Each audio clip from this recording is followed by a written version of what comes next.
சில பேர் சொன்னாங்க தம்பி வேஷ்டி ஷர்ட்டை போட்டு இன்னைக்கு வரணும்ட்டு. முதல்ல அரசியல்ல பேண்ட் ஷர்ட் போட்டதே நான் தான். அதுக்கு பிறகுதான் அண்ணாமலை அண்ணன் இருக்கட்டும், சீமான் அண்ணன் இருக்கட்டும், இன்னைக்கு முதல்வர் ஸ்டாலின்ல இருந்து விஜயாரும் எல்லாருமே இன்னைக்கு இதுதான் பேண்ட் ஷர்ட் தான். லுக்கை விட்டுருங்க, உள்ளத்தை பாருங்க. மக்களுக்கான சேவையை நம்ம செய்வோம்.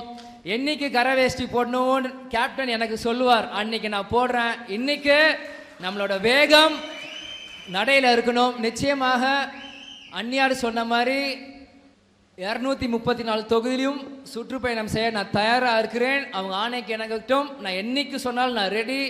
அதே மாதிரி கடலூர் மாவட்டத்தில் மாநாடு நடத்துகிறாங்க. ஒரு சின்ன எனக்கு ஒரு பேசும்போது சின்ன ஞாபகம் வந்துச்சு. முதல்ல நான் வந்து ஒரு 2 வயசு 3 வயசு பையனாக இருக்கும்போது கேப்டன் கடலூர் மாவட்டத்துக்குள்ளே போகிறாரு. அப்போது கேப்டன் வந்து வேற வண்டியில் மாறி போகும்போது என்னைய மட்டும் அவர் வண்டியில் உட்கார வச்சு என்னை அமுச்சு விட்டார். கேப்டன் வண்டி வரும்போது மொத்த கூட்டமே சுற்றிட்டாங்க. அந்த வண்டியை சுற்றிட்டு அப்போ சிவக்கொழுந்து அண்ணன் தான் வந்து எட்டி பார்க்குறாரு. அந்த சுருட்டு முடி இன்னொரு ஞாபகம் இருக்குது.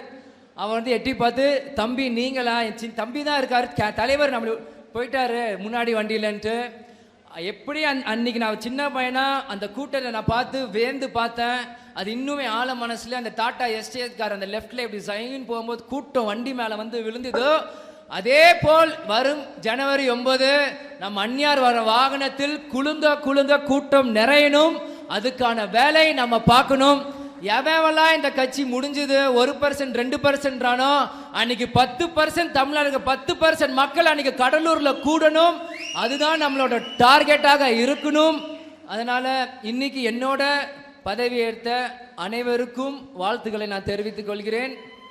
உங்கள் பிசினஸை ஃபேஸ்புக், இன்ஸ்டாகிராம் மற்றும் கூகுள் மூலம் அட்வர்டைஸ்மெண்ட் செய்ய ஹாக் நியூஸ் அட்வர்டைஸ்மெண்ட் டீமை ஸ்கிரீனில் தெரியும் நம்பரில் அழைக்கலாம். நன்றி.